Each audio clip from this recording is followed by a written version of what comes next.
नमस्कार, स्वागत है मेरे चैनल नक्शेबाज पर। मैं हूं आर्किटेक्ट जितेंद्र त्रिपाठी। दोस्तों, इस चैनल पर मैं आपको जो भवन निर्माण है उससे जुड़ी हुई जानकारियां देता हूं, जितना भी मेरा अनुभव है पिछले 32-33 सालों का।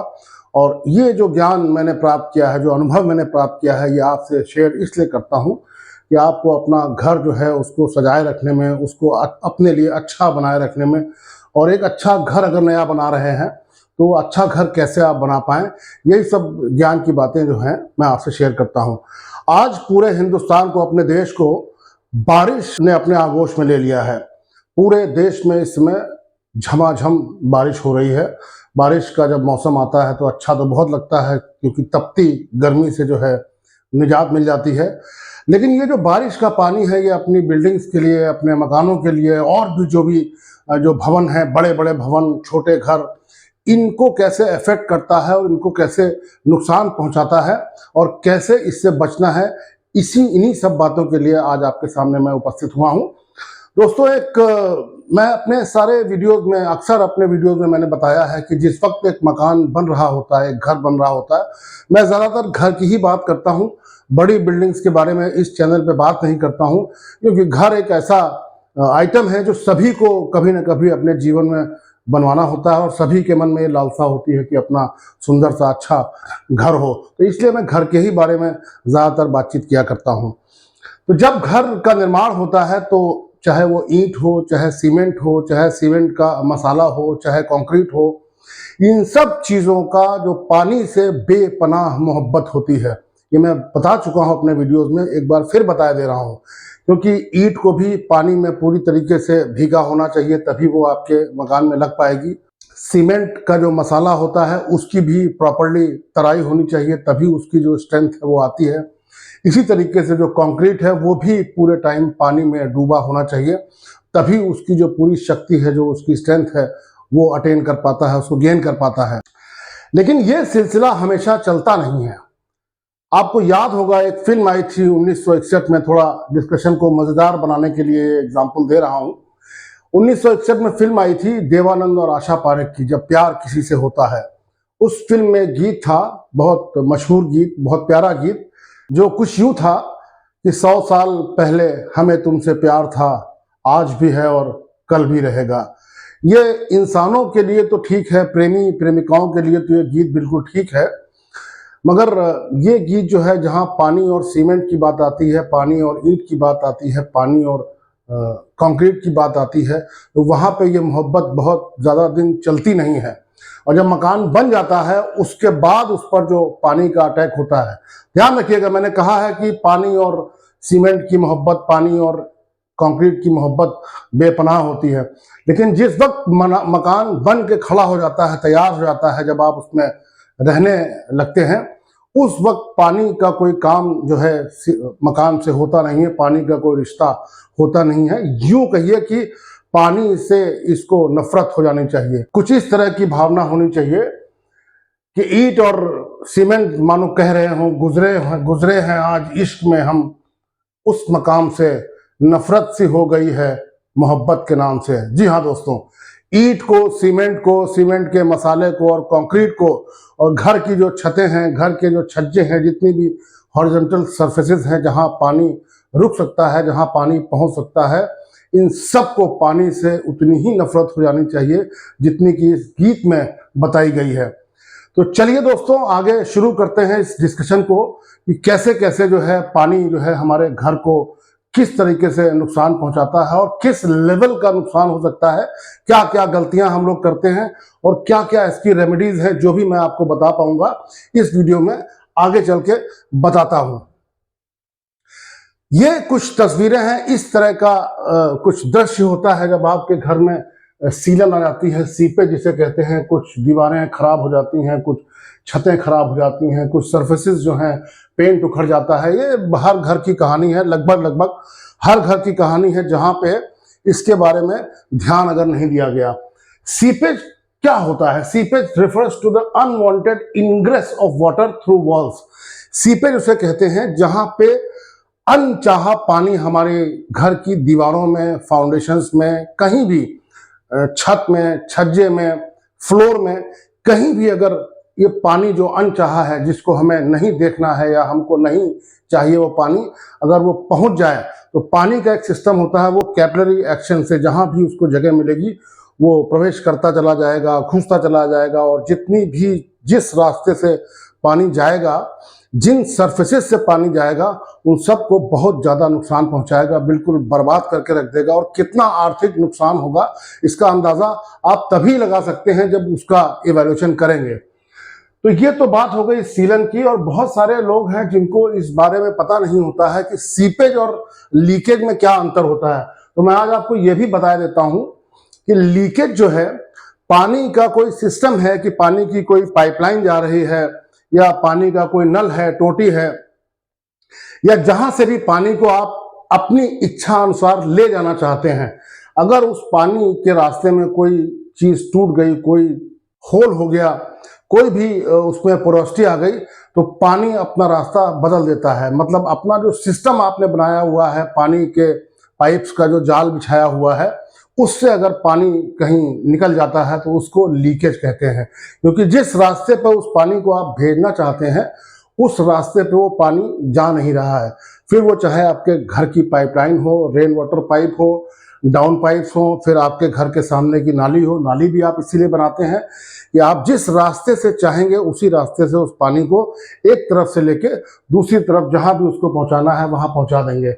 घर की पाइपलाइन भी इसी तरीके से होती है कि टंकी से पाइपलाइन चली और घर में जहां जहां आपको उसकी जरूरत है, टॉयलेट्स में, किचन में, गार्डन में, वहां वहां आपने उस पानी को पाइप के जरिए पहुंचाया। लेकिन अगर उस पाइप में कोई टूट फूट हो गई तो उसको हम लीकेज कहते हैं।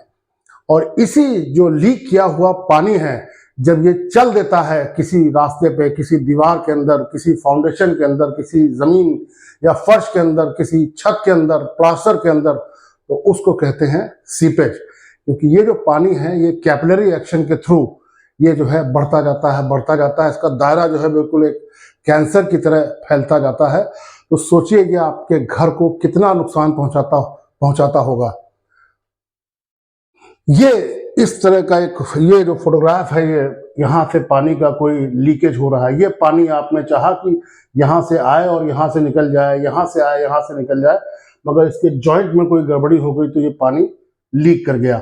अब पानी लीक करके जहां पहुंचा, जहां कहीं भी पहुंचा, तो वो इस तरह से चारों तरफ फैल जाएगा। फिर वो चाहे दीवार हो, छत हो, जैसा कि मैंने बताया, तो ये आपके प्लास्टर को डैमेज करेगा, आपके महंगे पेंट को डैमेज करेगा, पेंट से पहले जो आपने पुट्टी लगाई है उसको डैमेज करेगा। ये मटेरियल तो खराब करेगा ही करेगा, और इन सब चीजों को बनाने में जितनी भी लेबर की कॉस्ट आई है वो सब भी आपकी वेस्ट हो जाएगी, दोबारा आपको करना पड़ेगा। तो मुझे लगता है सीपेज और लीकेज में आप फर्क समझ गए होंगे। चलते हैं आगे। क्या सीपेज के कारण क्या होते हैं? देखिए, लीकेज अगर हो गया तो उसको तुरंत, जहां कहीं भी लीकेज हुआ है उसको तुरंत ठीक कराना चाहिए।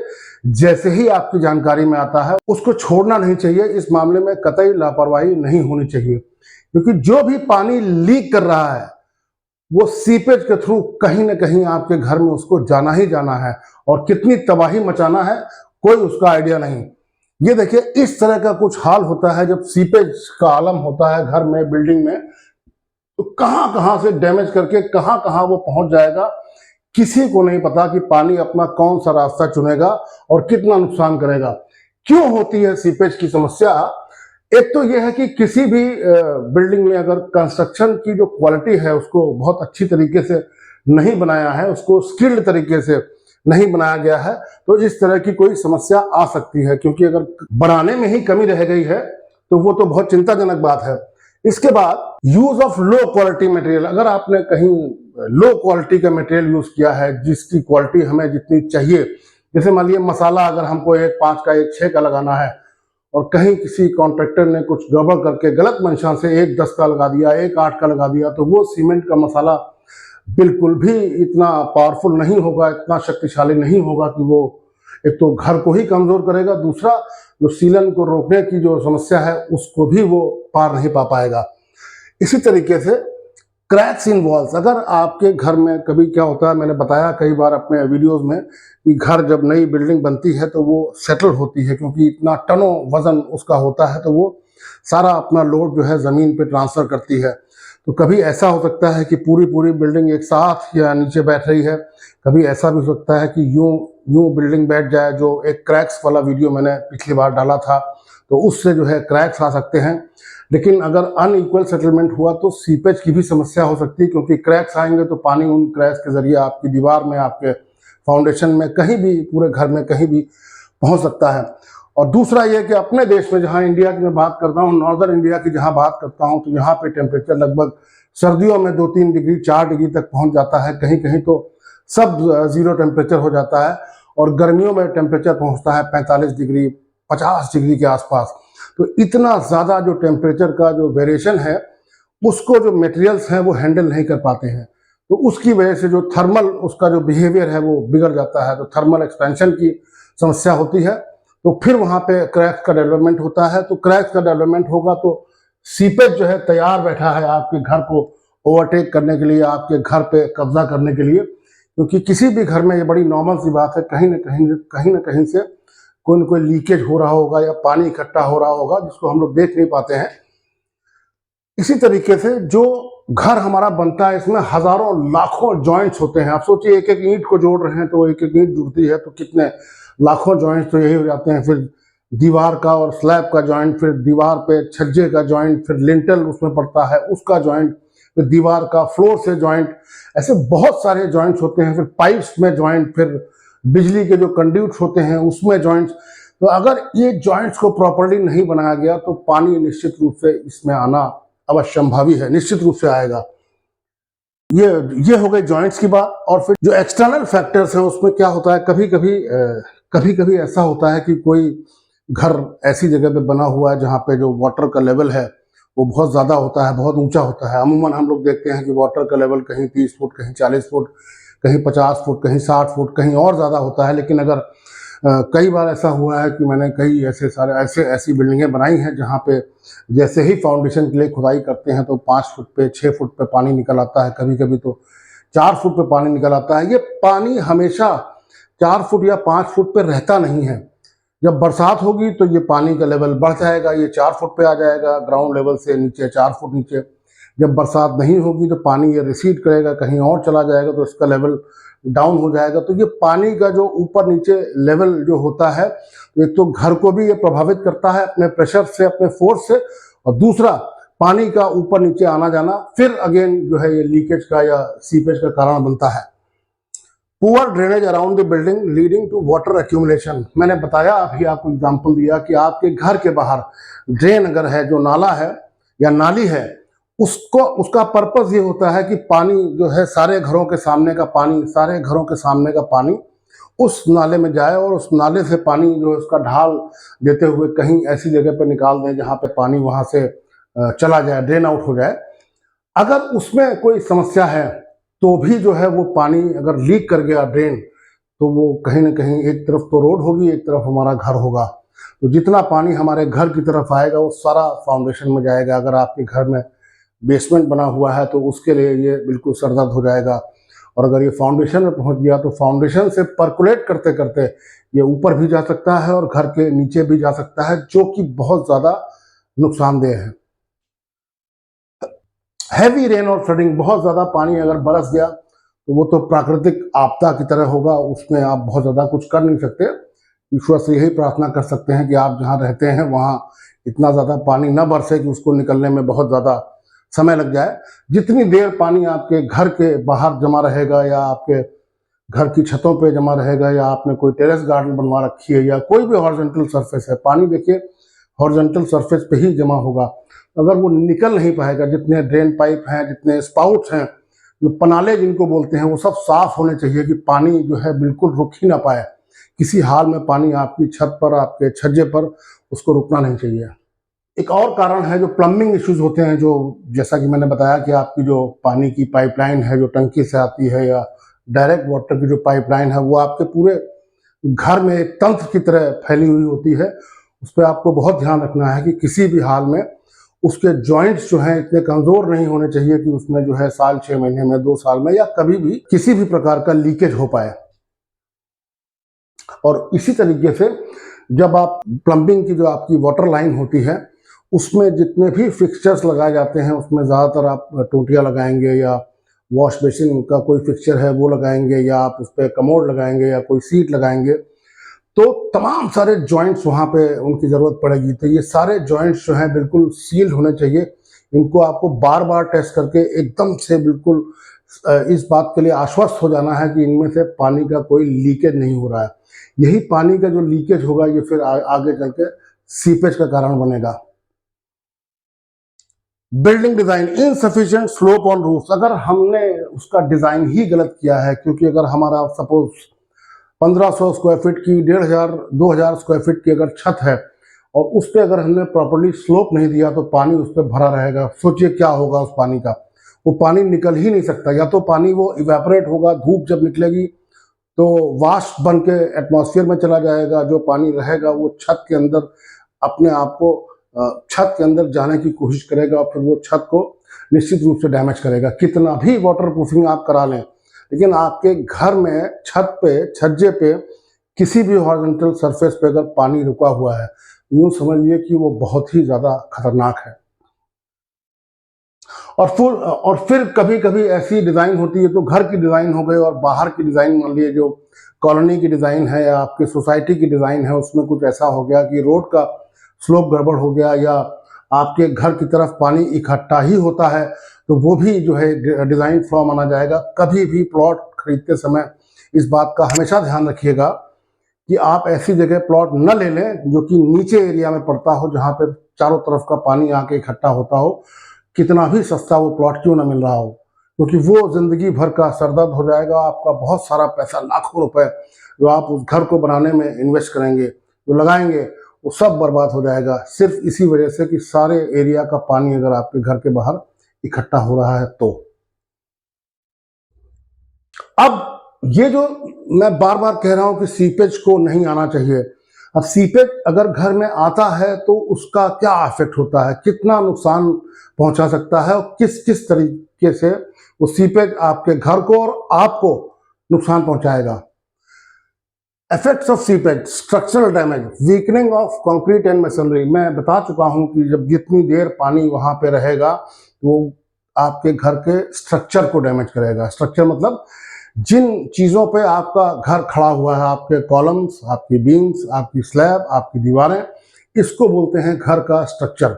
बाकी जो आप प्लास्टर कराते हैं, पेंट कराते हैं, वो आपकी एस्थेटिक्स की चीज़ें हैं, खूबसूरती की चीज़ें हैं, सजाने की चीज़ें हैं। ये जो कॉलम, बीम, दीवार, स्लैब, ये सब घर का स्ट्रक्चरल पार्ट होता है, इसको हमेशा मजबूत होना चाहिए। और जो सीपेज है इनको भी डैमेज करती है, इनकी स्ट्रेंथ को, इनकी शक्ति को दिन ब दिन कम करती रहती है। तो ध्यान रखिए। अभी मेरा वीडियो जिस वक्त आप देख रहे हैं, इसको पूरा जब देख लीजिएगा तो अपने घर के चारों तरफ जरूर एक इंस्पेक्शन करिएगा कि कहीं पानी रुक तो नहीं रहा है और कहीं पानी का लीकेज तो नहीं हो रहा है। ये दोनों चीज़ें अगर हुई तो समझ लीजिए आपके लिए चिंता का सबब है और आपको इस पर इमीडिएट एक्शन लेना है, वरना बहुत ज़्यादा आर्थिक और स्वास्थ्य का नुकसान हो सकता है। Corrosion of reinforcement steel in concrete structures. अब देखिए, पानी अगर आएगा तो आपकी जो स्लैब है वो पड़ी हुई है, चाहे ईंटे की स्लैब है, उसमें सरिया जरूर होगी, इसको रिइंफोर्स ब्रिक स्लैब बोलते हैं। आजकल उसका चलन खत्म हो गया है, पुराने घरों में अभी भी है। और आज की डेट में जो हम लोग स्लैब डालते हैं वो 90% जो है वो कंक्रीट और सरिया की ही होती है। अब सोचिए, ये जो सरिया है तो स्टील है, लोहा है, और इस तक अगर पानी पहुंच गया तो इसको जो है करोड कर देगा, मतलब खा जाएगा धीरे धीरे, क्योंकि इसमें जंग लग जाएगी। ये पानी और सरिया का मिलन तो बिल्कुल होना ही नहीं चाहिए। जैसे मैंने कहा था कि इनकी जो बेपनाह मोहब्बत है, घर बनने के बाद पानी और घर की नफरत शुरू हो जानी चाहिए। यही पानी अगर हमारे जो बिल्डिंग है उसकी फाउंडेशन में पहुंच गया, अब सोचिए घर हमारा ऐसा खड़ा हुआ है, इस तरफ, एक तरफ ये हमारा घर का हिस्सा है, एक तरफ ये हिस्सा है, अगर इस तरफ पानी पहुंच गया तो ये फाउंडेशन में जाएगा तो यहाँ की मिट्टी को ये ढीला करेगा, लूज करेगा, और इस तरफ पानी नहीं गया तो ये तो अपनी जगह खड़ा है और इधर पानी गया है तो ये क्या होगा, घर को ऐसे यूं टिल्ट कर देगा। सोचिए कितना बड़ा नुकसान होगा। जब ये टिल्ट करेगा तो घर को जो है स्ट्रक्चरल डैमेज होगा, उसके कॉलम डिस्टर्ब होंगे, उसकी दीवारों में क्रैक आएगा, उसकी स्लैब में भी क्रैक आ सकता है अगर एक हद से ज़्यादा अनइक्वल सेटलमेंट हुआ। इसके फाउंडेशन में भी क्रैक आ सकता है। तो कितना खतरनाक है पानी, ये बार बार मेरे हर सेंटेंस में, हमारे हर टॉपिक के बाद, हमारे हर पैराग्राफ के बाद आपको समझ में आएगा कि कितना खतरनाक होता है आपके घर के लिए ये पानी। तो एस्थेटिक डैमेज ये होता है कि आप अपने घर को बहुत अच्छी तरीके से सजाते हैं, संवारते हैं, जब प्लास्टर करते हैं उस पर अपना मन चाहा पेंट कराते हैं, मन चाही टाइल लगाते हैं, बाहर से देखने में घर आपको भी खूबसूरत लगे और जो दूसरे लोग देख रहे हैं उनको भी अच्छा लगे कि वाह कितना अच्छा घर बना हुआ है। लेकिन अगर यही पानी उसकी दीवार पे परकुलेट कर गया, उसकी दीवार के अंदर चला गया, तो उसके प्लास्टर को डैमेज करेगा, प्लास्टर से फिर पुट्टी को डैमेज करेगा, पेंट को डैमेज करेगा। अगर बाहर से आ रहा है, बहुत ज़्यादा पानी बरस रहा है, बाहर से एब्जॉर्ब कर लिया, तो पहले पेंट डैमेज होगा, उसके बाद पुट्टी डैमेज होगी, उसके बाद प्लास्टर डैमेज होगा, उसके बाद दीवार का नंबर आएगा, फिर दीवार से फाउंडेशन का नंबर आएगा। ये पूरी एक चेन है, ये चेन रिएक्शन की तरह चलता है। और पानी जो है घर में कैंसर की तरह फैलता है, ये मेरी बात ध्यान रखिएगा। मैं जानबूझ के इस सेंटेंस को बोल रहा हूँ कि हमेशा आपके दिमाग में ये चीज़ बसी रहे कि जितना खतरनाक कैंसर होता है हमारे शरीर के लिए, उतना ही खतरनाक पानी होता है हमारे घर के लिए, हमारी बिल्डिंग के लिए। हेल्थ इश्यूज, मैंने कहा कि आपके स्वास्थ्य को भी ये गड़बड़ करेगा। मैंने कहा कि आपके स्वास्थ्य को भी ये पानी का इकट्ठा होना, सीपेज जो है ये गड़बड़ करेगी। उसका कारण ये है कि जहाँ पे नमी होती है, क्योंकि पानी सीपेज के थ्रू आपकी दीवारों पे आएगा, वो जल्दी निकलेगा नहीं, या यूँ कहें कि वो निकलेगा ही नहीं। तो जहाँ पे नमी होगी वहाँ पे तरह तरह के बैक्टीरियाज, इंसेक्ट्स और मॉथ्स और माइल्ड्यू, इन सब की पैदावार होने लगेगी, जो निश्चित रूप से आपके स्वास्थ्य के लिए बेहद हानिकारक है। आपको सांस लेने में दिक्कत हो सकती है, आपके आपका रेस्पिरेटरी सिस्टम है उसको भी डैमेज कर सकता है। ऐसे ऐसे बैक्टीरिया और ऐसे ऐसे जो जीव जंतु हैं वहाँ पे पैदा होने लगेंगे। उसी तरीके से increased humidity levels leading to an uncomfortable living in environment. अगर पानी की जो मात्रा है, लीकेज की मात्रा, फिर वो सीपेज में कन्वर्ट होगी। सीपेज की मात्रा बहुत है, बहुत सारा पानी लीकेज के थ्रू सीपेज करते करते आपके घर में चारों तरफ फैल गया है, तो आपको क्या लगेगा? बड़ा नम सा एनवायरनमेंट लगेगा। फिर वो जो हवा है उसमें भी ह्यूमिडिटी बहुत बढ़ जाएगी। उस हवा में जो पानी होगा, वो पानी में वही बैक्टीरिया और दुनिया भर के जो जीव जंतु हैं जो आपके लिए नुकसानदायक हैं, तो फिर आपको बहुत दिक्कत होने वाली है। तो इसका बहुत ध्यान रखना है। मैं बार बार कह रहा हूँ कि मेरा वीडियो जब खत्म होगा तो अपने घर का, अपने आसपास का एक इंस्पेक्शन जरूर कीजिएगा। फाइनेंशियल इम्प्लीकेशंस एक ये हेड है, तो आप जानते ही हैं, घूम घाम के सारी बात जो है फाइनेंशियल इम्प्लीकेशंस पे ही आती है। ये जितना नुकसान होगा वो सब आर्थिक रूप से आपको ही झेलना पड़ेगा। अल्टीमेटली वो आर्थिक रूप में ही आपके सामने आएगा। आपको जब भी कुछ ठीक कराना है तो फिर पैसा लगेगा। और ये जान लीजिए, घर में जब इस तरह का पानी का प्रवेश हो जाएगा तो कितना पैसा लगेगा, इसका आइडिया लगा पाना ज़रा मुश्किल है। आप ये सोच लीजिए कि पेंट खराब हो गया तो आपने पेंट दोबारा करा दिया, नहीं, उससे काम नहीं चलेगा। प्लास्टर अंदर जो है वो गीला है, दीवारें अंदर गीली हैं, वो जो अंदर पानी घुस चुका है, जिस पानी ने अंदर एक्सेस प्राप्त कर ली है, जिसको आपकी दीवारों में एक्सेस मिल चुकी है, वो फिर निकलना उसका असंभव है, जब तक कि उसका जो वो सोर्स है जहां से पानी आया है उसको न रोका जाए। बहुत से लोग ऐसा करते हैं, दीवार पे सीलन आ गई, उन्होंने क्या किया, घर पे कोई प्लास्टिक की शीट लगा दी, कोई और चीज लगा दी कि हाँ भाई ये सुंदर लगने लगे, ऐसी चीज जो जिसपे पानी का असर नहीं होता है। कोई टाइल लगवा देता है, कोई मार्बल लगवा देगा, पत्थर लगवा देगा, नहीं जानकारी होती है लोगों को, बट उससे बात बनेगी नहीं। ये जो आपने टाइल लगवा ली, आपने कोई प्लास्टिक की शीट की पैनलिंग करवा ली, बड़ी खूबसूरत सी, किसी ने लकड़ी का पैनलिंग करा के उस पर माइका लगा दी, उस पर कुछ और सजावट कर दी, उससे बात बननी नहीं। उसका कारण यह है कि आपने क्या किया कि आपने इसको ऐसा कर दिया कि आपको ये दिखे, मगर पानी तो दीवार के अंदर, प्लास्टर के अंदर अभी भी मौजूद है। तो करना आपको यह है कि जो पानी का सोर्स है, जहां से पानी आपकी दीवारों में, आपके फर्श में, आपकी स्लैब में, आपकी छत में, जहां से भी आ रहा है, उस पानी का जो इनग्रेस है, जो इनटेक पॉइंट है, जहां से घर पानी ले रहा है, उसको काटना पड़ेगा। और सोचिए उसको काटने के लिए कितना पैसा खर्च होगा, कितना सरदर्द होगा, कितनी ऊर्जा खर्च करनी पड़ेगी। तो उससे बेहतर यह है कि आज ही, जब भी आपने अपना घर बनवाया है, तभी से इस बात का विशेष ध्यान रखें कि कहीं आपके घर में पानी रुक ना पाए। मैं आपको बहुत सारी अभी छोटी छोटी मगर बहुत सारी इंपॉर्टेंट चीज़ें भी बताऊंगा, इसमें आपको लगेगा कि हाँ, अगर ये करा लिया तो काफ़ी कुछ मामला बन जाएगा। तो जो मैं अभी फाइनेंशियल इम्प्लीकेशन की बात कर रहा था, जो मैं आर्थिक नुकसान की बात कर रहा था, उसमें एक बात और है बहुत इंपॉर्टेंट, कि कभी इस मकान को, इस घर को, जिसमें इतनी सारी सीलन की समस्या इकट्ठी हो गई है, नहीं है तो बहुत ही अच्छा, ईश्वर का आशीर्वाद है, कृपा है, लेकिन अगर हो गई तो कभी अगर उस घर को आपको बेचना पड़ा तो समझ लीजिए कि उसकी प्रॉपर्टी में डिवैल्यूएशन जरूर होगा। आपने अगर 1 करोड़ का घर बनवाया है या 1 करोड़ का घर खरीदा है और उसमें सीलन आ गई और ये दुनिया भर की प्रॉब्लम जो मैं बता रहा हूँ, ये उसमें अगर आ गई तो उसकी वैल्यू तो उतनी रहेगी नहीं। 1 करोड़ का घर हो सकता है 70 लाख का बेचने में आपको दिक्कत है। कौन आएगा ऐसे घर में जो बीमारियों का घर है और जहाँ पे पूरे घर में कहीं न कहीं सीलन आ रही है। ये कुछ फोटोग्राफ्स हैं जो मैं अपनी किसी साइट से आप ले लाया हूँ। ये सरकारी प्रॉपर्टी है।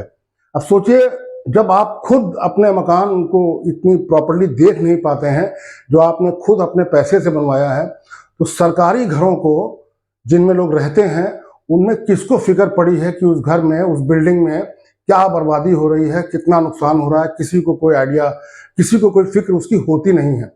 और इस तरीके से जितनी भी सरकारी बिल्डिंगें अपने प्रदेश में या अपने देश में बनी हुई हैं, मेरा तो ये कहना है कि इनका जो है, ये जो बरसात वाला एक ऑडिट, एक कोई एनालिसिस होना चाहिए कि कहीं पानी इकट्ठा तो नहीं हो रहा, कितना डैमेज हो रहा है बिल्डिंग को या किसी हाउसिंग सोसाइटी को या किसी को भी, किसी भी बिल्डिंग को, इसका भी एक ऑडिट होना चाहिए। अब देखिए क्या हाल है, इस तरह से इतने बड़े बड़े पेड़ ये यूं ही एक दिन में या 1 घंटे में तो नहीं आ गए, इनको आने में सालों लगा होगा और किसी ने देखा नहीं। देखिए बिल्डिंग का क्या हाल हो गया है। ये इस तरह की व्यवस्था अगर आपके यहाँ छत पे भी, आपके रेन वाटर पाइप के पास या कहीं भी घर में इस तरह के पेड़ लगे हों, इस तरह के पेड़ क्या, ये पेड़ तो इतने बड़े से शुरू होता है, छोटे से बीज से, फिर ये पेड़ 1 सेंटीमीटर का होगा, फिर ये पेड़ 2 सेंटीमीटर का, फिर 5 सेंटीमीटर का, फिर 10 सेंटीमीटर का, फिर 1 मीटर का, और यहाँ देखिए ये 10-10 फुट के पेड़ हो गए हैं।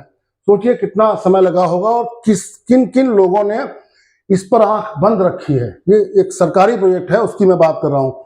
ये देखिए यहाँ पे हाल देखिए, इसकी जो जड़ें जाएंगी प्लास्टर में तो क्या हाल होगा, तो बर्बाद कर देगा प्लास्टर को। तो पहले और फिर उसके बाद, या यूं कहें कि पहले तो पेंट और फिर प्लास्टर, उसके बाद जो जड़ें जो हैं, जैसे पानी चलता है ना बिल्डिंग के अंदर, उसी तरह ये जड़ें भी चलती हैं। कितना नुकसान है। ये हुआ इसलिए कि यहाँ पे इस पेड़ को बढ़ने के लिए पानी मिल गया। अगर पानी नहीं होता तो पेड़ यहाँ चल नहीं सकता था किसी भी हालत में। थोड़ा बहुत हवा का पानी इसको मिलता तो थोड़ा बहुत बढ़ता, लेकिन इसको इतना पानी मिल गया कि इतना बड़ा पेड़ हो गया। ये सब डैमेज कर देगा, ये पाइप जितना भी, छज्जा, दीवार, सब।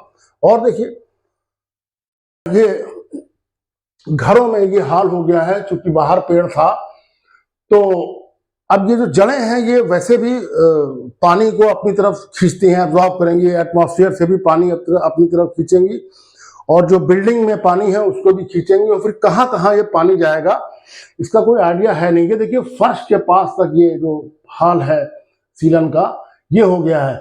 यहाँ पे तो ये चूंकि फर्श के पास है तो ऐसी भी संभावना है कि जो हम लोग डीपीसी डालते हैं फाउंडेशन के बाद, पूरे घर को फाउंडेशन से और पूरा जो सुपर स्ट्रक्चर है उसको अलग करते हैं एक कोर्स से, एक लेयर से, जिसको कहते हैं डैम प्रूफ कोर्स। यहाँ पे हो सकता है डैम प्रूफ कोर्स भी डैमेज हो गया हो। तो ये भी बात निकल के आई कि जब आप अपना घर बनवा रहे हो तो देखिएगा कि डैम प्रूफ कोर्स जो प्लिंथ लेवल पे होता है, आपके फर्श के लेवल पे होता है, वो भी एकदम सटीक, एकदम परफेक्ट होना चाहिए। उसमें कोई भी मटेरियल की गड़बड़ी या वर्कमैनशिप की गड़बड़ी नहीं होनी चाहिए। ये देखिए ये एक छज्जा है, इस पर किसी ने टंकी रख रखी है। ये देखिए लोहा है, लोहा का पानी के साथ मिलके, चाहे वो एटमॉस्फेयर से पानी लिया हो या तो टंकी है, यहाँ पे पानी निश्चित रूप से इकट्ठा होगा। ये पेड़ यहाँ पे उगाया है और ये पूरा बर्बादी का एक फसाना है। ये हर घर की कहानी है और ये बिल्कुल नहीं होना चाहिए। आपको अपने घर को हमेशा ही इस हिसाब से देखना चाहिए, इस हिसाब से जांच करनी चाहिए कि उसमें इस तरह का कोई भी डेवलपमेंट ना हो। सारा पेंट खराब, सारा प्लास्टर खराब, सारा पेंट खराब, प्लास्टर खराब, सब कुछ खराब। और जो आदमी इस घर में रहेगा, आप सोच सकते हैं कि कितनी नमी होगी, सांस लेने में कितनी दिक्कत होगी और फिर कितनी स्वास्थ्य की समस्याएं होंगी, उसका कोई अंदाजा है नहीं। ये देखिए, ये भी इसी तरह का हाल है, ये क्रैक हो रहे हैं। ये पानी की वजह से है या किस वजह से है, अनइक्वल सेटलमेंट हुआ हो, बट ये पानी तो निश्चित रूप से रोकना, सब कुछ इसने तबाह कर दिया, बर्बाद कर दिया। ये देखिए, ये छत पे इतना बड़ा पेड़ हो गया और किसी ने इसको देखा नहीं। या आपके घर पे अगर इस तरह का पेड़ क्या, इसका छोटा बच्चा भी हो, 1 सेंटीमीटर का भी पेड़ हो, कोई बीज पड़े हो, तो कृपया उसकी सफाई करा दें, वरना ये हाल होते आपके घर का इसमें जरा भी देर लगेगी नहीं। ये जो इसकी जो पैरापेट वॉल है एक घर से दूसरे घर के बीच में, ये देखिए फ्लैट है। इस पर कोई भी पानी बरसेगा, कोई भी पानी पड़ेगा तो इस पर रुका रहेगा। ये हमेशा ढलान होनी चाहिए इसमें। ये 2 घर हैं तो इसके बीच में इस तरह की ढलान होनी चाहिए कि पानी इसमें रुके ना। इसमें पानी फ्लैट है, रुकेगा तो ये निश्चित रूप से नीचे जाएगा। सब गीला है, सब कुछ गीला है। इस तरह के पत्ते आपकी छत पे नहीं होने चाहिए, क्योंकि ये पत्ते जाके जहां से पानी को निकलना होता है, रेन वाटर पाइप जहां लगा होता है, उसके मुहाने पे जाके फंस जाते हैं और पानी का निकलना रोक देते हैं। अगर रोक नहीं देंगे, कम से कम डिले तो कर ही देंगे। तो मैं पहले ही कह चुका हूं कि आपके घर पे, घर की छत पे पानी जितनी कम देर रुके उतना ही अच्छा। ये बहुत अच्छे से फोटोग्राफ्स हैं, इनको देखकर आपके दिल में दहशत हो जानी चाहिए कि मेरा घर, इसको मैंने इतने सपने देखकर, इतने अरमानों से, इतने ख्वाब देखकर अपने घर परिवार के लिए बनाया है, और उसका अगर इस तरह का कभी हाल हो जाए तो उसको मत होने दीजिए।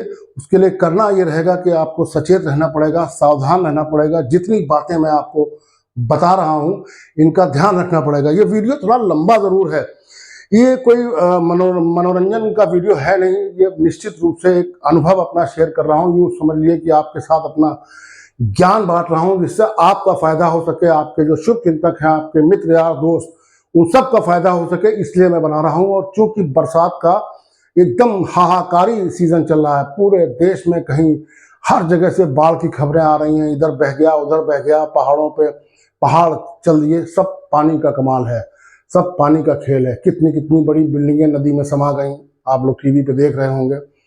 इसीलिए मैं ये वीडियो बना रहा हूं कि आप इससे सचेत रहें और समस्या की जो गंभीरता है उसको समझें। तो इस तरह का पानी का अगर तांडव रहेगा तो ये इस तरह का हाल आपके घरों में, हमारे घरों में ये हो जाएगा। अब मैं आपको बताता हूं जिस चीज का आप शायद इंतजार कर रहे होंगे कि इससे बचने की जो रेमेडीज हैं, इससे बचने के जो तरीके हैं, जो सोल्यूशन है, जो हल है, वो क्या है? वो है कुछ मैं आपको बताए दे रहा हूं। Water proofing. जब आपके घर की जो लास्ट छत पड़ती है उसमें प्रॉपरली वाटर प्रूफिंग कराएं, प्रॉपरली उसका जो है स्लोप दें कि पानी अगर गिरे तो डाल के 1 गिलास पानी या 1 मग्घा पानी या 1 बाल्टी पानी डाल के देख लिए।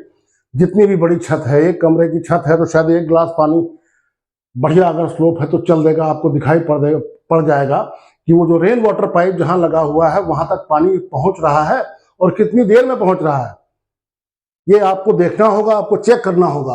अप्लाई वाटरप्रूफ कोटिंग्स और membranes on roofs, walls and foundation. कुछ ऐसी वॉल्स पे भी हम लोग लगाते हैं जहां पे पानी का अगर लगता है कि बहुत ज्यादा पानी गिर रहा है, अपने यहाँ तो शायद उतनी जरूरत नहीं पड़ती है, लेकिन फिर भी अगर दोनों तरफ से खुला है, आपका प्लॉट अकेला है, इधर भी खुला है, उधर भी खुला है, तो आप कोई बिटुमिन का ट्रीटमेंट, पॉलीएथिलीन का ट्रीटमेंट, कोई पॉलीमर का ट्रीटमेंट ये उस वॉल पे कर सकते हैं। क्योंकि अगर पानी सीधा उस खुली वॉल पे गिरेगा तो निश्चित रूप से वॉल जो है, ईटा जो है, पानी को बहुत एब्जॉर्ब करता है, बहुत अपनी तरफ खींचता है, वो खींच के पानी को अंदर कर देगा।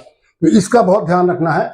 यूज वाटर प्रूफिंग एडमिक्सचर्स इन कंक्रीट। कंक्रीट में भी आपको जो है वाटर प्रूफिंग के जो एडमिक्सचर हैं, कंक्रीट जब भी हम बनाते हैं तो अपने आप में कंक्रीट को समझा जाता है कि वो वाटर प्रूफ है, लेकिन चूंकि वर्कमैनशिप की समस्या होती है कि जो आदमी काम कर रहा है, जो कॉन्ट्रैक्टर है या उसके जो आदमी काम करने वाले हैं, इतना स्किलफुली अगर काम नहीं किया तो उससे बेहतर है कि उसमें जो है वाटर प्रूफिंग के जो एडमिक्सचर्स हैं, कुछ केमिकल्स आते हैं, उसको मिला दिए तो कंक्रीट निश्चित रूप से वाटर प्रूफ हो जाएगा और आपके घर को काफ़ी कुछ बचा लेगा पानी आने से। ड्रेनेज इंप्रूवमेंट, मैंने बताया आपको, आपके घर के बाहर का जो ड्राइववे है, आपके घर के बाहर का जो खुला एरिया है, उसमें जो पानी गिरता है उसको नालियों से प्रॉपर्ली उसका अरेंजमेंट होना चाहिए, उसका एक सिस्टम बनना चाहिए कि नालियों से पानी जो है बाहर वाले ड्रेन पे जाए और बाहर वाले ड्रेन से फिर वो जहाँ उसको जाना है वहाँ चला जाए। लेकिन आपके घर के अंदर पानी नहीं रुकना चाहिए, चाहे वो ड्राइववे हो, चाहे लॉन हो, चाहे कुछ भी हो, चाहे टेरेस गार्डन हो, चाहे कुछ भी हो।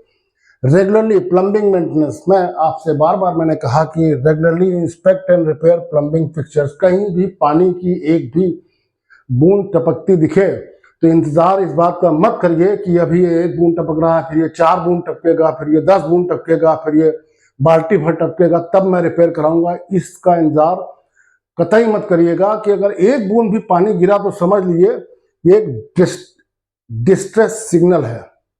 यह आपको सावधान करने के लिए वो 1 बूंद आई है कि ठीक करा लीजिए, नहीं तो मैं बहुत प्रचंड तबाही लाने वाली हूं। Design adjustment, incorporate sloping surfaces on roof and around the foundation. Foundation में ऐसा, जैसे ये आपका घर की बाहर की दीवार है तो बाहर एक पक्का हम लोग कर देते हैं, घर के बाहर जो एप्रन बनाते हैं उसका स्लोप दूसरी तरफ होना चाहिए। फाउंडेशन की तरफ पानी कतई नहीं आना चाहिए, जो आपकी एक्सटर्नल वॉल है उसकी तरफ पानी बिल्कुल नहीं आना चाहिए। ये सब डिज़ाइन के फीचर्स हैं। ये किसी आर्किटेक्ट से आप जब बात करेंगे, किसी एक्सपर्ट से बात करेंगे, किसी स्ट्रक्चरल इंजीनियर से, सिविल इंजीनियर से, सब आपको बता देंगे, बता देना चाहिए अगर कॉम्पिटेंस लेवल उनका ठीक ठाक है। Use of dam proof course, DPC course, मैंने बताया फाउंडेशन जहां खत्म होती है उसके बाद फर्श के लेवल पे डीपीसी बहुत इंपॉर्टेंट है, बहुत खर्चे वाली चीज नहीं है, कुछ नहीं, कुछ 1 इंच मोटी या 1.5 इंच मोटी ये लेयर होती है, बट ये बहुत इंपॉर्टेंट होती है। ये अगर कहीं बीच में रप्चर हो गई, टूट गई, इसमें क्रैक आ गया तो समझ लीजिए आपके घर की बर्बादी तय है। पूरे घर में इसका 0.001% भी खर्चा नहीं होता होगा पूरे घर की लागत का, लेकिन इसकी इम्पोर्टेंस को कहीं से भी आप कम करके आंक नहीं सकते। बहुत इंपॉर्टेंट है डीपीसी। डीपीसी जब पड़ रही हो आपके घर में, प्लिंथ लेवल पे आ जाए, तो उस समय आपका वहाँ उपस्थित रहना बहुत आवश्यक है, बहुत आवश्यक है। डीपीसी जब आपके घर में पड़ रही हो तो प्लिंथ लेवल पर, उस समय आपका उपस्थित रहना बहुत आवश्यक है। वैसे तो घर जब तक बन रहा है तब तक आप वहाँ पे उपस्थित रह सकते हैं, अपनी निगरानी में उसको बनवा सकते हैं, लेकिन जहाँ जहाँ बहुत इंपॉर्टेंट पॉइंट्स होते हैं वहाँ मकान मालिक का रहना बहुत आवश्यक है।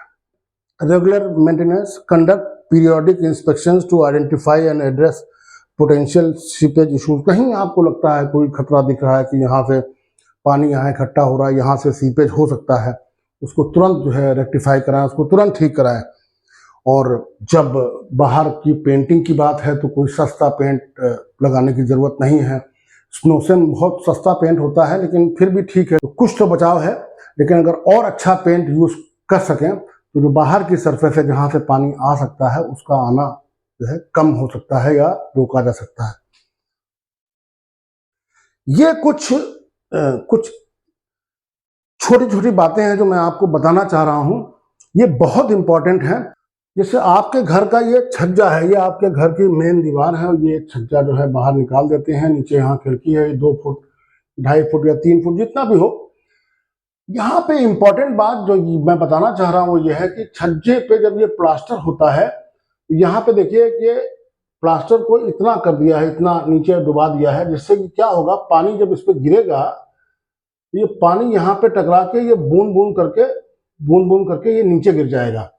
अगर ये ड्रिप, इसको बोलते हैं drip course, drip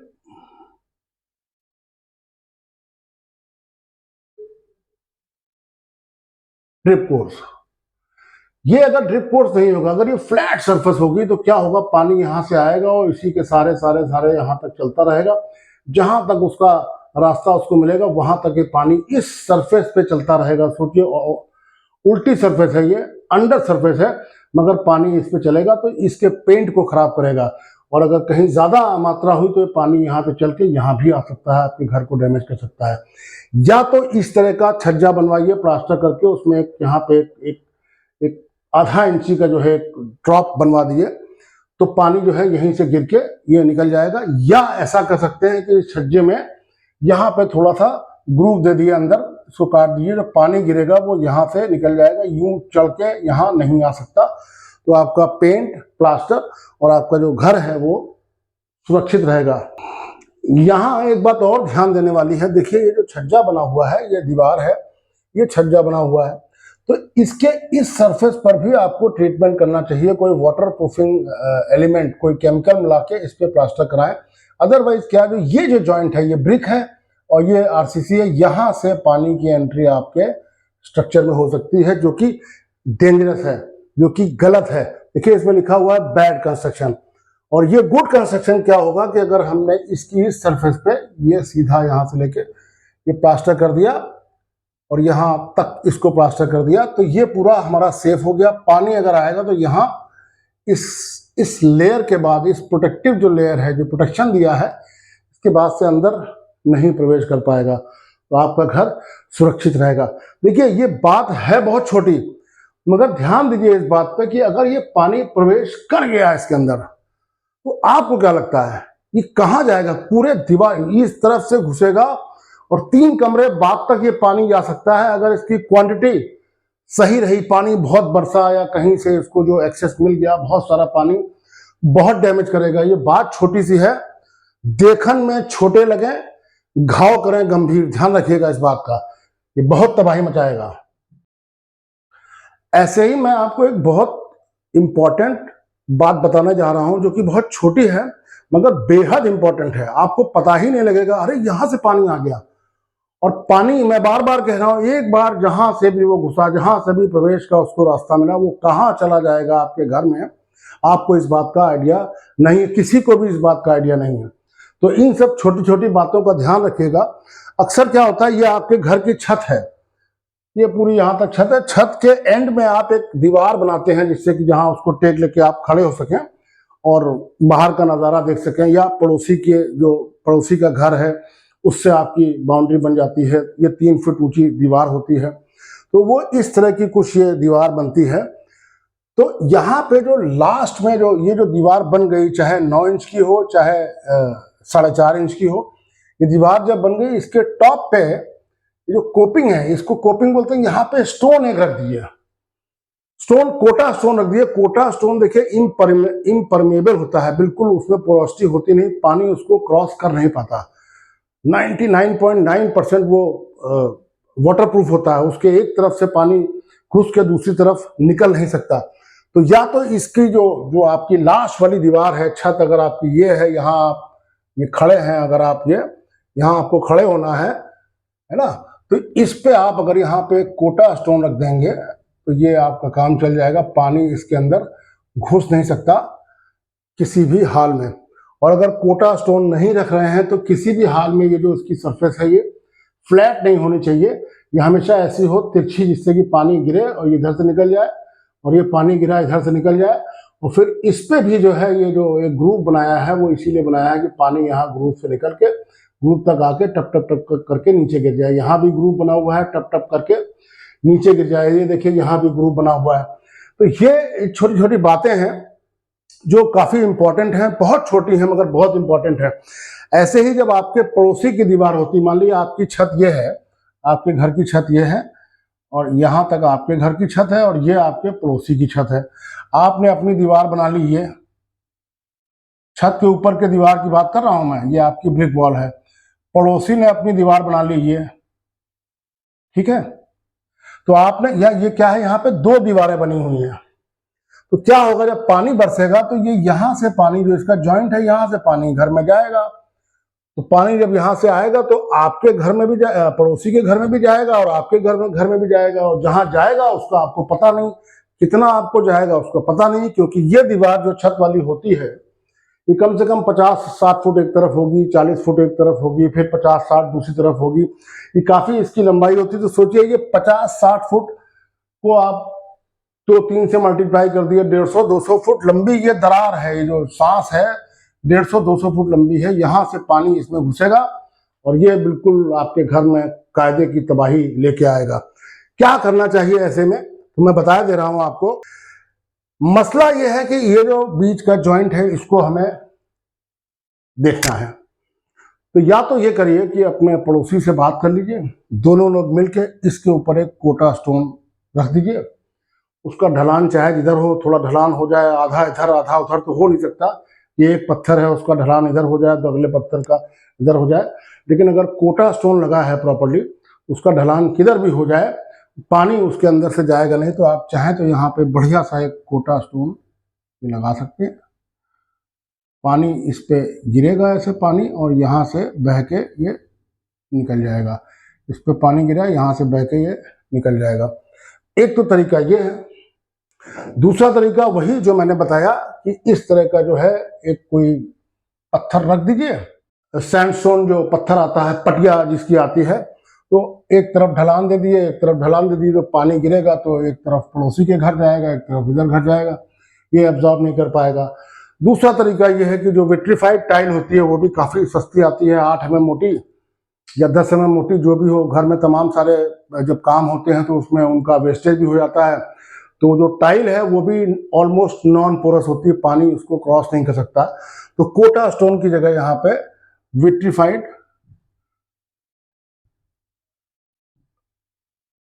vitrified tile भी लगा सकते हैं। इससे भी ये जो पानी का यहाँ पे जो एक्सेस है, जो रास्ता है, वो बंद हो जाएगा। एक तो ये कोटा स्टोन हो ही गया, मैं लिख देता हूँ इसको, कोटा स्टोन। तो ये कुछ छोटी छोटी बातें हैं जो घर में अगर आप कर लें तो काफ़ी कुछ बचाव इससे हो जाता है। तो हेल्थ का भी इशू जो है काफ़ी कुछ सॉल्व हो जाता है। जो सीपेज के इश्यूज हैं वो भी सॉल्व हो जाते हैं, और जो फाइनेंशियल लॉस की जो बात है वो भी काफ़ी मिनिमाइज हो जाती है। ध्यान तो रखना ही पड़ेगा। ये देखिए जो मैंने बताया था कि छज्जा है, छज्जे पे कैसे प्लास्टर करना चाहिए। छज्जे के एज पे एक हिस्सा आधा इंच या पौन इंच का नीचे, जो भी सरफेस है उससे नीचे ले ली जाती है। इसको ड्रिप कोर्स बोलते हैं। जैसे ये बना रहा है, ये थोड़ा अंदर करके बना रहा है, इसका मतलब ये है कि पानी यहाँ से यहाँ तक तो इस मोल्डिंग तक तो चला ही जाएगा, मोल्डिंग के बाद आके पानी गिर जाएगा। ये भी ठीक है, लेकिन अगर ये बिल्कुल इसी के एज पे बन जाता तो परफेक्ट होता, काफ़ी अच्छा होता। तो दोस्तों काफ़ी लंबी बात हो गई है, और मुझे लगा कि ये बरसात का मौसम चल रहा है, बहुत सारा नुकसान हो रहा होगा, देख के अच्छा नहीं लगता टीवी पे और बाकी न्यूज़ मीडियम में जिस तरह का नुकसान हो रहा है। बरसात वाकई बहुत सारा पानी अपने साथ लेके आती है। वो पानी अल्टीमेटली या तो ज़मीन पे गिरेगा या बिल्डिंग्स पे गिरेगा, हमारे घरों पे गिरेगा। हमारा ये परम कर्तव्य है कि ये अपने घरों को इस पानी की समस्या से बचाएं, पानी की प्रलय से बचाएं। देखिए होता क्या है, मैंने हमारे इस वीडियो में आपने देखा होगा, हर जगह समस्या छोटी छोटी ही है। पानी एक छोटी सी दरार से घुसेगा, फिर वो दरारें जो हैं पूरे घर में बना लेगा अपने आप, और वो मैंने बताया कि कैंसर की तरह फैलेगा। तो अपने घर को कैंसर से बचाएं। ये सब सावधानियां अगर रखेंगे, सचेत रहेंगे, लापरवाही नहीं करेंगे, तो आपके घर की उम्र और आपकी उम्र जो है बहुत लंबी होगी, और हाँ, आपकी खुशियों की उम्र भी बहुत लंबी होगी। तो दोस्तों मेरे चैनल को सब्सक्राइब करें, लाइक करें, शेयर करें, और ज़रूर कमेंट करें कि ये वीडियो आपको कैसा लगा। शुभकामनाएं, अपना ख्याल रखिएगा। नमस्कार।